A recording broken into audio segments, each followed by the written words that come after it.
Assalamualaikum warahmatullahi wabarakatuh. Ketua dan anggota Majelis Hakim yang mulia, saudara termohon dari KPU, pihak terkait dari kuasa hukum Paslon 2 dan saudara dari Bawaslu.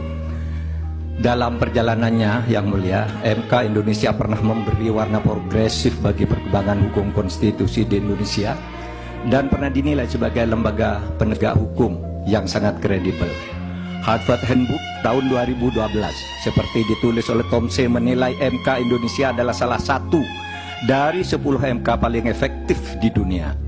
Studi tentang perjalanan masa lalu MK yang bagus pernah ditulis juga dalam beberapa jurnal ilmiah. Dari Amerika Serikat ada disertasi yang ditulis oleh Pastor Stefanus Hendrianto yang kemudian diterbitkan dalam bentuk buku berjudul Law and Politics of Constitutional Courts, Indonesia and the Search for Judicial Heroes, diterbitkan oleh penerbit ternama di Amerika. Dari IAIU Malaysia lahir disertasi karya Iwan Satriawan, Role of the Constitutional Court in Consolidating Democracy in Indonesia. Ada juga disertasinya Rifli Harun tentang hukum dan sengketa pemilu. Apresiasi terhadap MK Indonesia dalam keberaniannya membuat landmark decisions muncul dalam berbagai makalah forum ilmiah, jurnal akademik, dan berbagai media. Bahkan dalam konteks penyelesaian sengketa pemilu, Begawan Hukum Sacipto Raharjo pernah menulis tulisan di harian Kompas 14 Juli 2009 dengan judul Tribute untuk Mahkamah Konstitusi, yang di dalamnya mengatakan begini: mungkin kita perlu mendirikan sebuah monumen agar orang selalu mengingat bahwa Indonesia pernah memiliki Mahkamah Konstitusi yang bekerja dengan penuh penghormatan, tidak takut terhadap intimidasi. Harian Media Indonesia 7 Juli 2009 menulis editorialnya dengan judul Hormat untuk Mahkamah Konstitusi, yang alinea pertamanya dimulai dengan kalimat untung ada Mahkamah Konstitusi. Majelis Hakim yang mulia, salah satu kunci pernah banjirnya apresiasi terhadap MK adalah keberanian MK dalam membuat landmark decisions, keputusan monumental dengan berani menembus masuk ke relung keadilan substantif sebagai sukma hukum, bukan sekedar keadilan formal prosedural semata. Dalam hal pengujian undang-undang misalnya, teori OPL atau Open Legal Policy itu lahir atau sekurang-kurangnya secara resmi digunakan pertama kali oleh Mahkamah Konstitusi. Dalam hal pelaksanaan pemilu, MK memperkenalkan pelanggaran TSM yang kemudian diadopsi di dalam tata hukum kita. Mahaguru Hukum Tata Negara Profesor Yusril Iza Mahendra saat ikut menjadi ahli pada sengketa hasil pemilu 2014 dan bersaksi di MK pada tanggal 15 Juli mengatakan bahwa penilaian atas proses pemilu yang bukan hanya pada angka harus dilakukan oleh MK.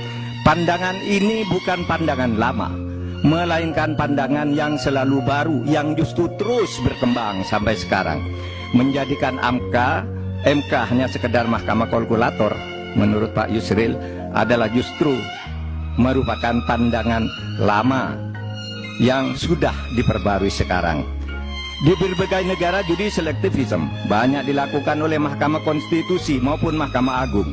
Beberapa negara membatalkan hasil pemilu yang dilaksanakan secara curang dan melanggar prosedur, seperti Australia, Ukraina, Bolivia, Kenya, Malawi, dan Thailand, serta beberapa negara yang satu disebut ada Belarusia yang dinilai sebagai shame institution atau institusi pengadilan palsu karena selalu diintervensi oleh pemerintah.